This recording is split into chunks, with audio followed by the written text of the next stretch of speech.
proof. Kasi pag I will show nakita ka sa proof, akin ng proof, then babawiin ko I will show proof, sir. sa susunod na hearing. Yes, I will show proof that we are not corrupt. Okay. Then show me proof that you're not corrupt. Again, I'm not saying you are corrupt. I'm saying merong corruption. Kung sino yan, that's your job to find out. Ba't ka nagagalit, Secretary? Because you are accusing us that our organization is corrupt. Yes, because napakalaking discrepancy. Kahit na siguro itong si Juan de la Cruz niya sa kalye, makita itong sobrang laking discrepancy. There is a problem here. And we're talking about billions of pesos here. Kung pinag-usapan na po dito ay 200,000, 2 million, pwede, I'll let it go. Pero if we're talking about by the billions, come on, sir. Sir, Do not tell us that we are corrupt. I'm not saying you are corrupt. What I'm saying here is, meron pong mga tao dyan sa loob ng inyong organization. I'm not saying you are corrupt. I'm saying there are people there that are not doing their job or maybe they're involved in corruption.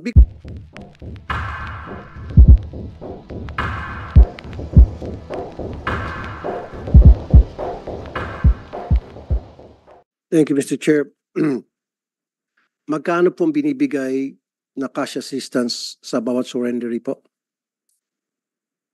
For the MILF, we are giving 100,000 100,000. unconditional cash transfer. 100,000. Okay, ilan po yung surrendery?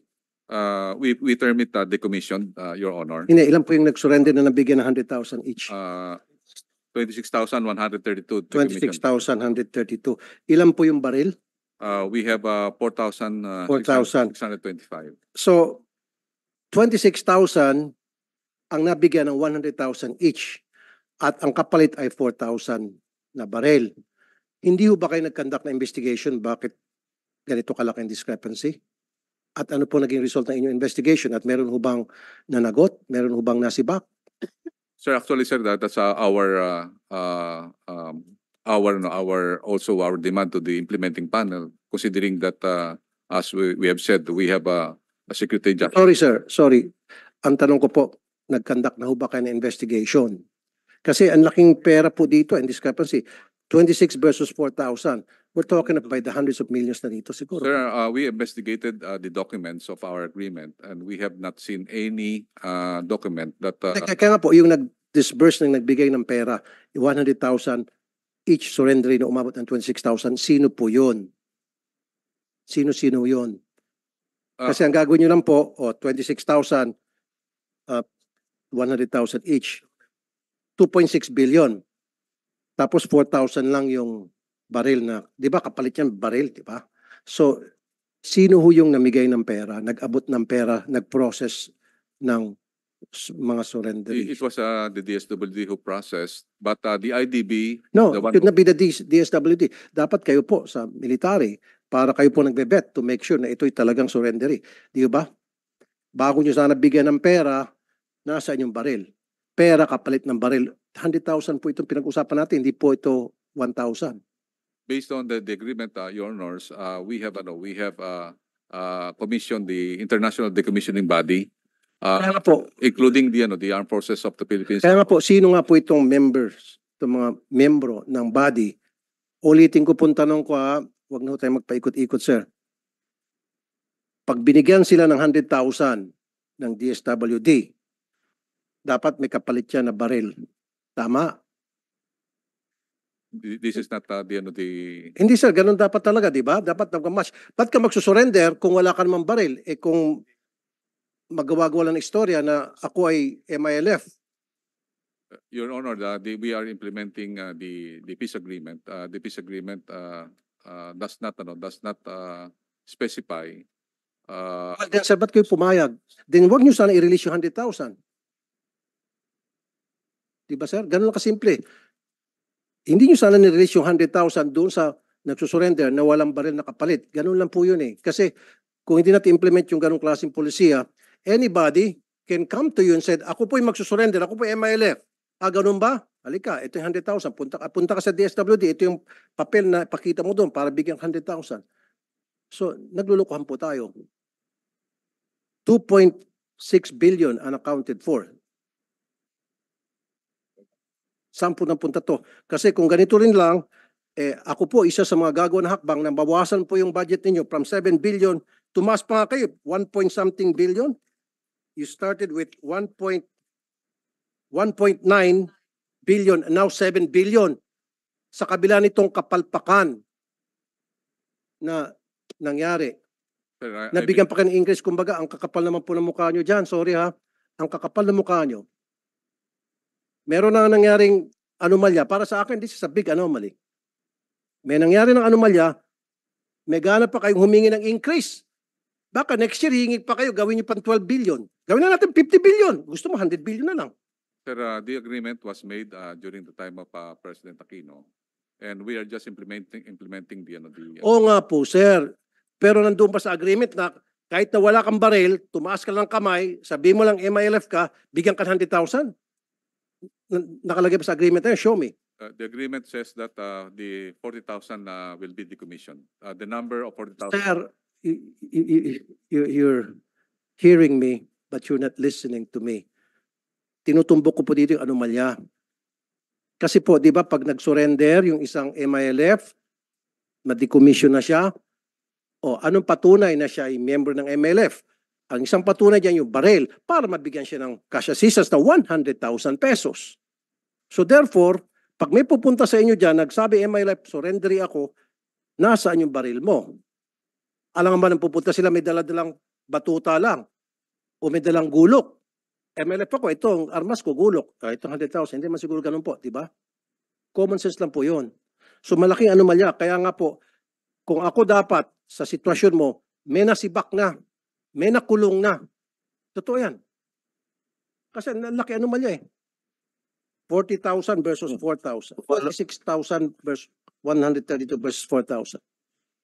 Follow-up question lang in line with the question of Senator Tulfo. Kanino niya ba binibigay 100,000? Sa surrender ba mismo o sa organization? Combatant, the IDB fully identified and verified the identity. In fact, they can. Mismo sa Yes. surrendery? Yes, sir. Yes, Your Honor. Kasi meron mga aligasyon na merong mga hindi umaabot na total na 100,000. May mga cut pa raw. Sir, At hindi talaga buo na 100,000 ang tinatanggap ng mga surrenderies. based on the decommissioning process, most of them will have the biometrics, Your Honor. Pinapipirma niya ba na Yes, yes, sir. nakatanggap ng They have 100,000? They have the biometrics ID.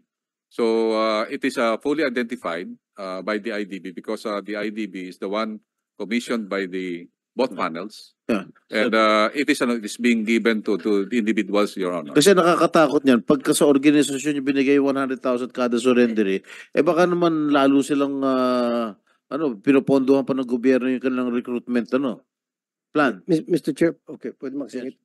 Ito lang po ang gusto kong mangyari.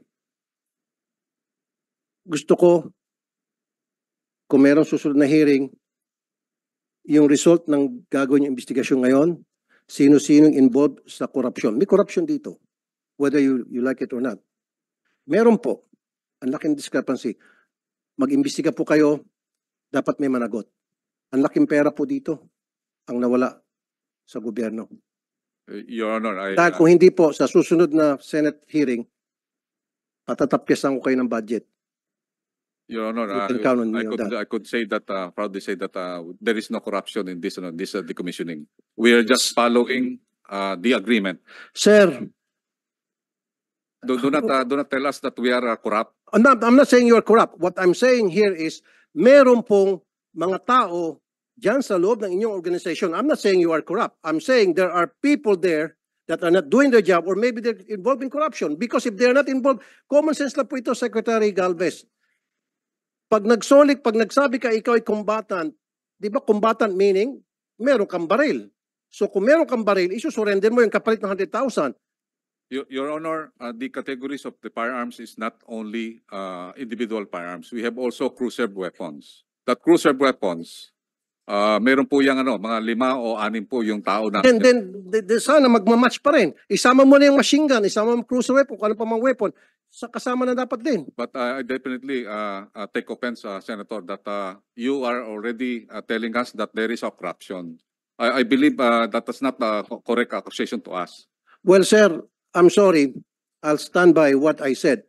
Meron pong corruption dito. Masaktan ka na, masaktan ka, I don't care. I'm talking on behalf of the taong bayan. Kasi nga, Sen, very clear ng discrepancy dahil kung hindi po, kung hindi po talaga, kung wala po talagang korupsyon dito, sana nagmamatch tong numbers. Hindi po nagmamatch eh. At saka isa pa, dapat nag-imbestiga na kayo dati pa. Pinaliwanag nyo sa amin yung discrepancy. Ano nangyari? Yun lang po yun eh. Your Honors, Kasi we're talking of hundreds of thousands, may mga allegation pa nga, hindi nga natanggap daw yung pera. Your Honor, we are there. We are validating all the Then prove to us na walang korupsyon. Then sabihin nyo sa amin bakit ganito kalaking discrepancy.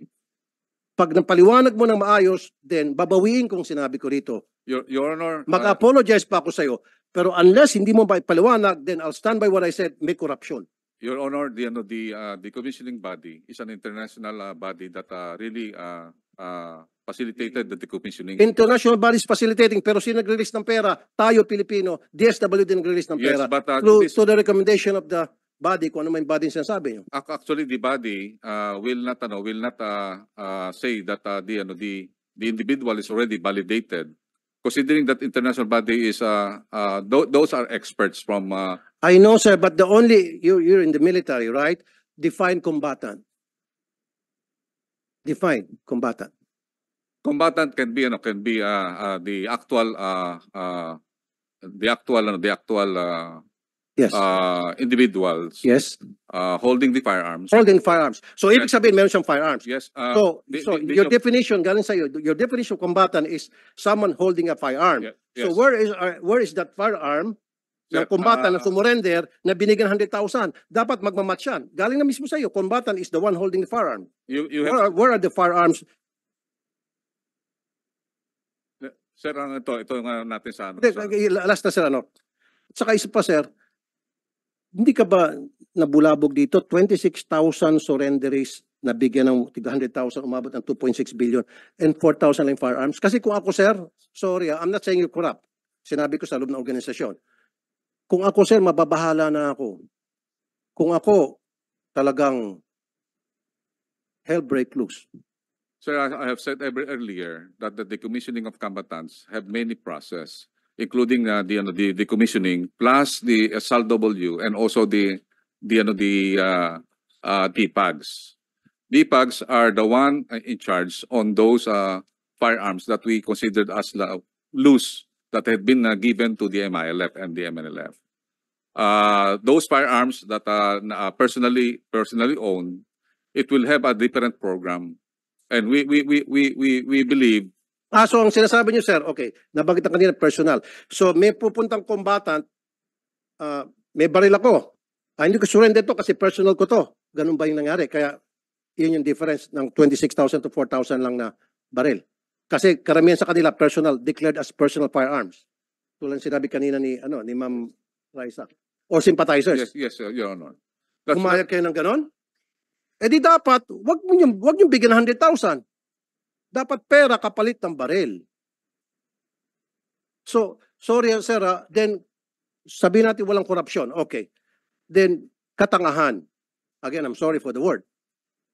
Sorry for the word. Kasi, sige, tanggapin ko, yung difference is sa 26,000 sa 4,000 ay sapagkat karamihan doon ay may mga baril pero hindi sinurrender sapagkat personal use nila.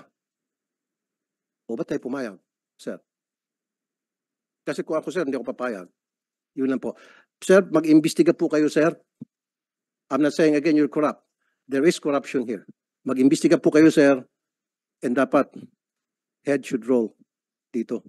Meron talagang kalokohan dito. Hindi mo admit yun, sir, pero I'll stand by what I said. Maliban na lang, sir, kung ikaw ay nag-imbestiga at napakita mo sa amin klarong-klaro na kung bakit ganitong discrepancy. Then babawiin kung sinabi ko.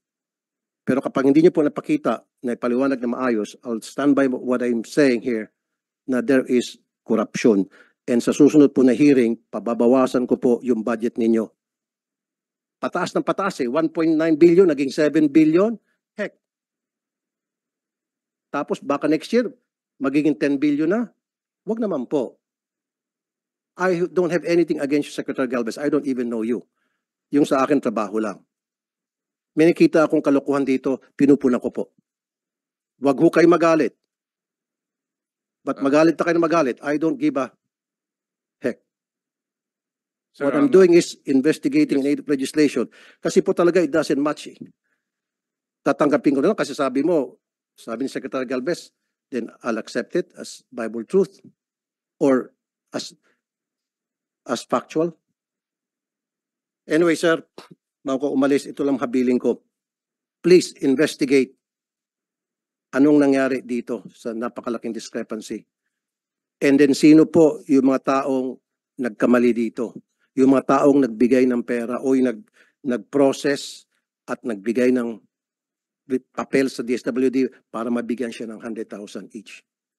And then, stop na po natin yung siguro if we need to change the law na kapag ikaw ay surrendery, pwede mo hindi surrender yung firearm mo kasi personal use mo yon. Kalokohan yun. Ba't ka nang surrender kung hindi mo isusurrender yung personal firearm mo? So meron ka pa rin palang firearm. Pwede kang bumalik din. That O was pumunta sa pagiging member ng private army. That was what I was saying a while ago, Senator Tulfo. Kung talagang gusto magbalik loob itong mga rebelde, di sana pati yung mga personal na gamit nila, kung yung mga binigay sa kanilang mga sympathizers sa organization, dapat isurrender na nila sa gobyerno para at least sincere sila na magbalik loob to return to the fold of the government. So, siguro we'll conduct another hearing. Before that, So, Secretary Galvez, sir, sana sa susunod na hearing, mag-attend ako. Gusto ko po magbigay ka ng report sa committee na ito, yung inyo pong findings. Bakit po napakalaking discrepancy ito? Ano nangyari? Di ba? Yun lang po talaga. Kasi sa ngayon, kaya nainit ulo ko, dahil hindi po naging klaro sa akin. Marami kayong binanggit ng mga body, foreign body, whatever. Still, for me, it doesn't connect. Para mag-connect para sa akin, kailangan masabi mo lang kung bakit nagkaroon ng ganito klaseng discrepancy. Pwede mo nang gamitin yung dahilan na lahat po yan dahil pinayagan namin na mag-surrender pero yung kanilang baril, huwag i-surrender. Yung nga sabi ni Senator Jinggoy, ba't mo pa i-declare ang surrender kung hindi mo pala i-surrender yung baril mo dahil i-declare mo na personal use? Do you agree, Secretary? Sir? Do you agree with me? I agree with you, sir. But the problem in Mindanao, Your Honors, is really the mindset of the people. There is some sort of sir, actually nakita natin every election, nakita naman natin na meron ding mga private armed groups ang mga local officials. Kaya nga po namin, kaya nga po ang programa namin ginagawa ngayon in order to resolve this discrepancy is to involve the local government units, basically the governors, which we have seen a good result in Basilan, Your Honor. That Sir, walang kinalaman dito mga governors. Ang may problema dito, yung mga nag-process ng mga surrenderies, ng mga combatants, kung tawagin nyo kanina. Combatants, in your definition, is the one holding Yes. the firearm. yes, Tama? Your Honor, Your So, Honor. anong kinalaman po ni Governor, ni Mayor? Sir, ito po ang natin sa combatant sa MILF as an organization. Normally, kami mga military, pagka nagkakaroon po ng enkwentro, matagal po ang enkwentro. Pero yung isang baril, kunyari, mayroong tumumba, mayroong pumupulot na unarmed. So yung combatant doesn't mean na mayroon siyang baril. Kasi ang ano po natin, ang configuration, sir ito yun, no? Teka muna. So, pupunta sa gera yung combatant na walang baril. Pag mayroong tinamaan dyan na sundalo o kasama niya, akin na, ako naman. Ganon? Yes, sir. Ano, Yes, sir. pelikula? Actually, sir, I yun, don't no? think so. Sir, actually, sir, yan ang tinatawag naming pintakasi. We call it, saan, sir, yung sa, I've been in Mindanao for long a time. Ang ginagawa, nangyayari po, So, sir, ibig sabihin, 22,000 of these combatants ay mga pentakasi actually, sir, ganun sir ang nangyayari, sir. na nag-aantay lang na mayroong matumba, Yes, may, sir. may mamatay na kasama nila para iti-take over yung baril. Yes, sir. I'm sorry, sir, I'm not in the military, pero I don't buy that. Sorry, I'm doing this in defense of the military as well. Kasi po, in fact, marami pang tatanungin later, pero later na lang, kung tutuusin, talaga medyo hesitant ako dito sa amnesty program. Ang dami na nilang pinatay ng mga sundalo. Marami na mga nabiyuda, naging orphan. Dapat meron tayong matinding programa na to make sure na itong peace process na ito, amnesty program na ito, hindi mapagsamantalahan, not only from the other side, but also from within, na hindi magagamit ito sa korupsyon. Kawawa naman yung mga sundalo natin. Tapos, sasabihin natin, peace tayo ng peace. Pagkatapos, mag-ambush itong mga NPA. Tapos, ang palagi natin pinakikinggan, yung nasa Norway, yung patay na, sino yan? Dapat ang kinakausap ninyo, yung si Joe Masison, Netherlands. Dapat ang kinakausap nyo, yung mga kadre mismo sa mga iba't ibang probinsya. Hindi tayo nagpag-usap sa mga tao na nasa abroad. Sir, ilan na ang mga nabiyuda? Ilan na ang mga naging orphan? Dapat bigyan natin halaga yung buhay ng mga sundalo at mga polis natin. Huwag natin basta-basta na lang, sige, peace tayo, peace amnesty para, sorry again para pagkakitaan. And again, I'm not saying it's you. Huwag ko kayo maging masyadong defensive because I'm not referring to you. I'm referring to the body, to the organization na nagpo-process nitong pagsusurrender na para sa akin, paninindigan ko, pinagkakitaan. Hindi ho kayo naawa sa mga sundalo? Hindi kayo naawa sa mga polis? Sir, I beg to disagree na pagkakitaan po sa rin decommissioning because I myself really implementing this. I would like to really to... Then show me proof. Kasi pag I will show nakita ka sa proof, akin ng proof, then babawiin ko. I will show proof, sir. Sa susunod na hearing. Yes, I will show proof that we are not corrupt. Okay. Then show me proof that you're not corrupt. Again, I'm not saying you are corrupt. I'm saying merong corruption. Kung sino yan, that's your job to find out. Ba't ka nagagalit, Secretary? Because you are accusing us that our organization is corrupt. Yes, because napakalaking discrepancy. Kahit na siguro itong si Juan de la Cruz niya sa kalye, makita itong sobrang laking discrepancy. There is a problem here. And we're talking about billions of pesos here. Kung pinag-usapan na po dito ay 200,000, 2 million, pwede, I'll let it go. Pero if we're talking about by the billions, come on, sir. There's something wrong. I'm not saying that you're corrupt. I don't know, ba't ka nagagalit? Talaga merong corruption dito. I'll stand by what I said. There is corruption. Unless may prove nyo sa akin, then come back sa next hearing, prove to me na walang corruption, then ako mismo magsasabi wala palang corruption. Okay, we will just... And I would even apologize.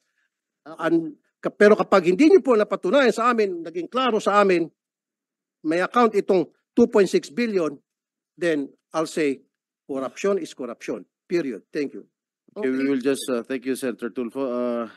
Senator... Mr. Chair, may huling hirit lang ako. Naalala ko bigla dahil nabanggit nga ni Senator Tulfo yung 7 billion budget ng OPAP. May additional 2.6 billion para sa decommissioning. Additional po ba yun o kalakip na nung 7B? Mama, yung po natin, yung increase po is fully for pamana. This is a socio-economic project. Which Ayun na nga. Pero yung 2.6 may pamana rin nakapaloob doon eh. actually, sir, ma'am, yung O sige, i-breakdown na lang natin. Wag na tayong mag-away dito. Mas maigi na, nakatulad ng sinabi ni Senator Tulfo at yung hinihingi ko kanina, i-breakdown po natin yung 7 billion ng OPAP, yung 1.9 na lumabas sa 2.6, yung karagdagan na 440 million na kare-release po lamang ng DBM, at itong huli na naalala ko, meron pa pala kayong trust fund, yung multi-country donor support for the normalization project. At andito yung support mula sa iba't ibang bansa, katulad ng USAID, ng Japan at iba't iba pang mga bansa. Pwede bang malaman kung magkano yung nasa trust fund na natitira at yung mga dating naibigay, paano ginamit? Mama, for the Pamana project which comprises the increase, basically Hindi, kabisado namin yung pamana po. Tinatanong ko yung foreign funded trust fund. Magkano na riyan? At bakit hindi binibigay yung breakdown? Mama, we will submit the complete report considering that we have many donors, including EU, Japan, and Can you also- give me a rough estimate of how much money is involved? for the EU, they Hindi provided lahat, yung total. Tsaka na lang yung breakdown. More or less. I don't have the figure right now, Your O Honor. I will para check. sa EU, for example. EU, they have given the PD BARM. We called it Hindi, magkano? that is 24 million euros. 24 million euro. Tapos yung sa US US we have not received any from the US because they have given o it. Japan, Japan, we have some support, but it is being given. Norway. The funds Yeah. are not given to us, Your Honor. Yeah. Ang mahalaga, katulad ng sinabi ni Senator Tulfo at ng chairman ko, talagang ibigay natin para maging transparent at walang turuan, walang sisihan. Dahil inaalam lang natin kahit donasyon yan, talagang kinakailangan na maging accountable pa rin po tayo. So at the earliest possible opportunity as requested by the chairman within 1 week, please submit the total funds that have been collected in the trust fund and the disposition thereof. Thank you. Yes, ma'am. We will submit. Secretary Galvez, 1.4 billion, sabi mo 40 million euros, that's 1.4 billion. Being it is a World Bank ang po fund manager po niyan. Wala po sa amin po 'yan.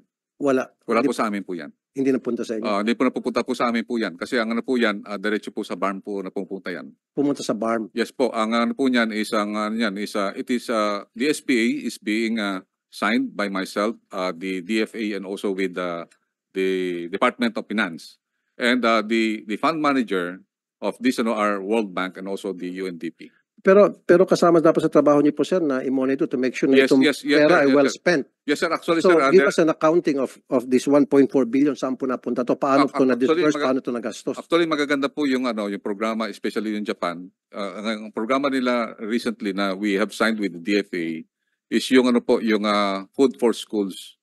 They're giving food for students, 15,000 targeted students. At the same time, may local production po, yung food na ginagawa po nila is locally produced by the farmers. Yeah, sabi nga po kanina ni Senator Amy, para hindi ko kayo pagdudahan, hindi ko kayo pag-isipan, dapat transparent po lahat. Dapat lahat documented. Yes, Kasi yes. kung, sir, salita ka lang, sabi mo, the body, commission, pagdududahan talaga kayo. Hindi nyo ako masisisi na I'll cry corruption.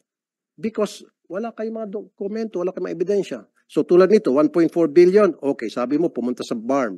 Pero dapat, since dumaan sa inyo, or hindi dumaan sa kamay nyo, kasama sa trabaho nyo, i-monitor to make sure itong 1.4 billion were well spent money, hindi po napunta rin sa corruption on the other side. Yeah. Di ba, sir? Bali po yung yung implementation po niyan is being implemented by the foreign fund managers, which is basically yung foreign fund managers are Pero dapat, sir, mag-assisting kayo. Kasi kasama po. ano alam ng mga foreign bank managers sa proseso natin, sa kultura, sa tradisyon. Actually Pero po, ang sir, trust fund, di ba nasa pangalan po ng AFP?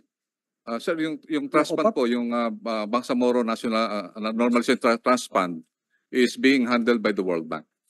By the World Bank. Yes po, bali po ang proseso po niyan, Your Honors, is that yung BARM at saka po yung foreign funder, mayroong mga intended na mga beneficiaries. Pero sino pang nag-identify ng mga beneficiaries?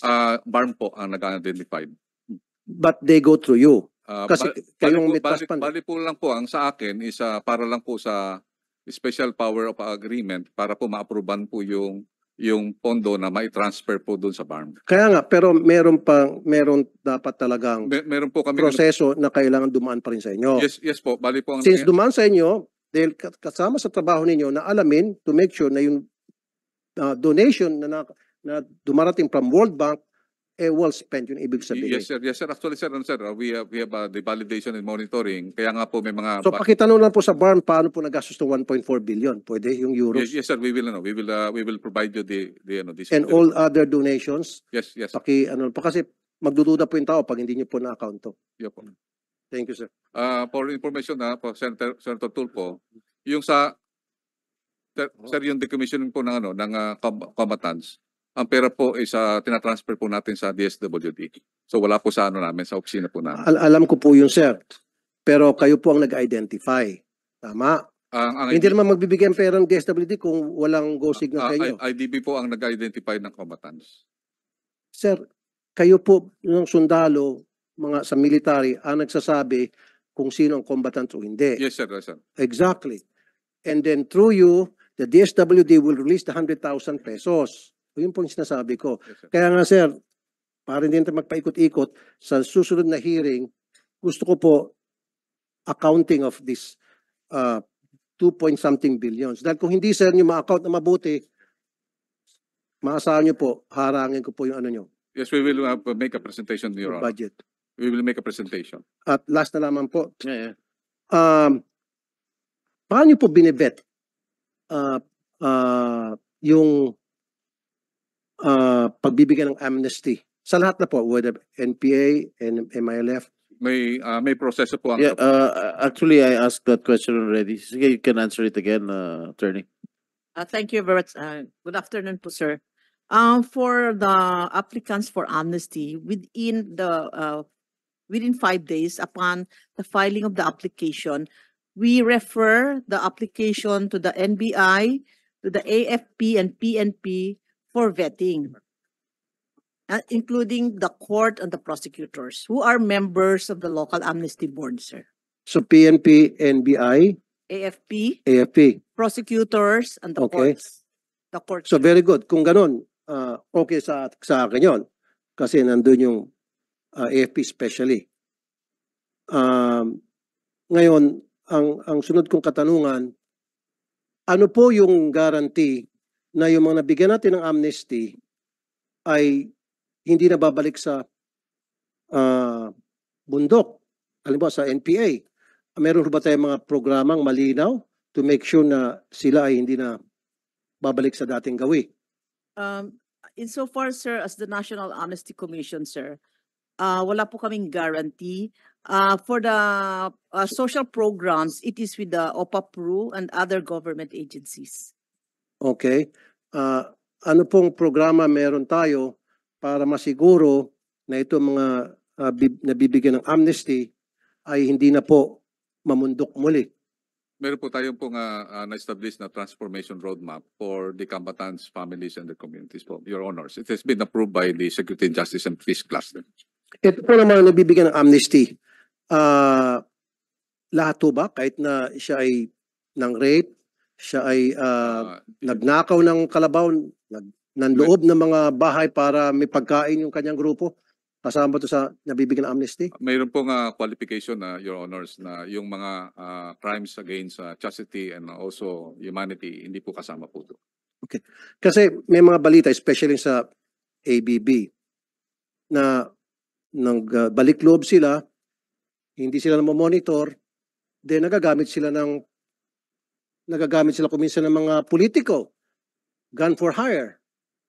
Nagagamit sila ng mga grupo sa assassination. Do we have a monitoring mechanism? We have a